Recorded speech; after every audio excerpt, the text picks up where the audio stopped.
สวัสดีทุกคนนี่เป็นวิดีโอแนะนำวิธีการนำใช้ระบบขายสินค้าของยูเทลถึงมือถือเนาะก่อนอื่นหมดแม่นเฮาเข้า MCCS ลาวสำหรับวิดีโอนี้แม่นเฮาสิมาแนะนำเกี่ยวกับการเปิดเบอร์รายเดือนของพนักงานเนาะเปิดให้ลูกค้าสำหรับผู้ที่สามารถเปิดได้มีพนักงานเคาน์เตอร์แล้วก็พนักงานขายหัวหน้าศูนย์การตลาดแล้วเดี๋ยวนี้เฮาสิมาเข้าไปเป็นยูสเซอร์ของพนักงานขาย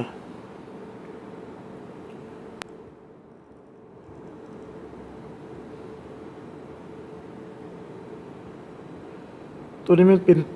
การเปิดเบอร์รายเดือนให้กับลูกค้าที่ว่ามีสัญญาถึงระบบแล้วหมายความว่าลูกค้าที่เคยมาเปิดเบอร์รายเดือนเทื่อนึงแล้วเขาเข้าเมนูคุ้มครองการขายแล้วเข้าไปเชื่อมโทรศัพท์มือถือจะมาเป็นแบบนี้เนาะแล้วเขาก็เข้าไปรายเดือนแล้วเขากดเลขที่สำหรับตัวเลขที่นี่เขากดเลขที่บัตรประจำตัวที่ว่าลูกค้าเคยมาเปิดเบอร์รายเดือนของเขาเนาะสำหรับการเปิดเบอร์รายเดือนให้ลูกค้าที่ว่ามีสัญญาในระบบแล้วมันจะสะดวกกว่าลูกค้าที่ว่าไม่เพราะว่าเขาสามารถเซิร์ชตามเลขประจำตัวที่ว่าลูกค้ามันลงทะเบียนสุดทวิตแล้วเราก็กดค้นหาหมายความว่าลูกค้านี้ได้มีสัญญาในระบบเฮามันมี2สัญญาฉะนั้นเราเลือกในหนึ่งใน2สัญญาเนาะเรากดเข้ารูปปึ้มจะออกมาเป็นแบบนี้สำหรับ Customer ตัวนี้เราบ่สามารถแปลงได้เนาะตัวนี้เนาะหน้าที่1เราบ่สามารถแปลงได้เพราะว่าเป็นข้อมูลที่บัตรประจำตัวของลูกค้าที่ว่าเคยได้ลงทะเบียนสัญญาครั้งก่อนแล้วก็เข้าไปต่อตัวนี้เป็น Contact เป็นสัญญาถ้าว่าลูกค้าสัญญาไม่แม่นเราสามารถเปลี่ยนแปลงเทวแขวงสมมุติถ้าเราบ่เปลี่ยนเราก็เอาตัวเก่าเนาะ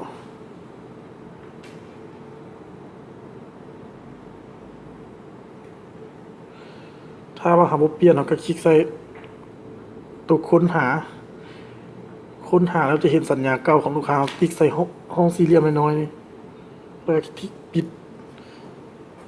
สัญญาเก่าลูกค้าที่ว่าเคยมีอยู่ในระบบเขาจะออโต้เข้ามาในตัวนี้เลย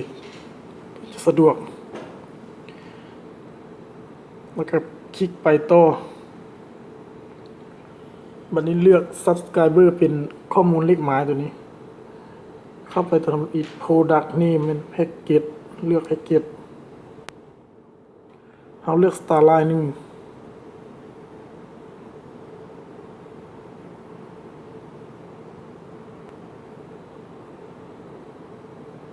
บริการที่เป็นโมบายโพสเพจเนาะสำหรับต่อไปแม่น Connect Listen เราเลือก Listen ตัวนี้เราสิมาเลือก Listen เป็น Register New Postpaid Mobile เป็นประเภทเลขหมายเขาเลือก Mobile Subscriber Monthly 425 มันกีบต่อไปเป็น ISDN หมายความว่าเบอร์โทรที่เราสิเปิดให้ลูกค้า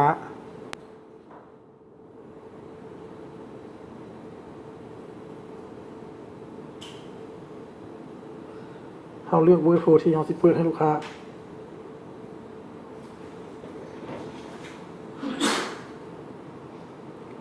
ต่อไปเป็นซีเรียลสำหรับเลขซีเรียลเราเลือกตีใส่19ซีเรียลเนาะ19เลขซีเรียลอยู่ในสากของพนักงานถ้าว่าเป็นซีเรียลอยู่บ่อยู่ในสากจะบ่สามารถเปิดได้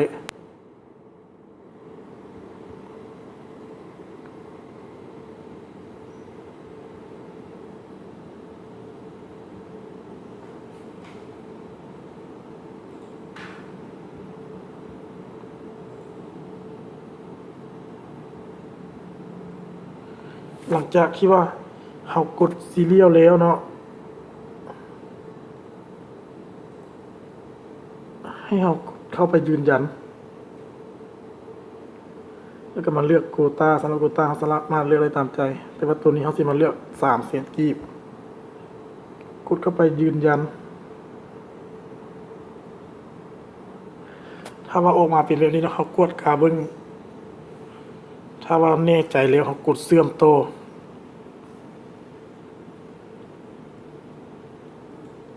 ถ้าว่าออกมาเป็นแบบนี้แสดงว่าเสื่อมโตสำเร็จหมายความว่าเขาได้เปิด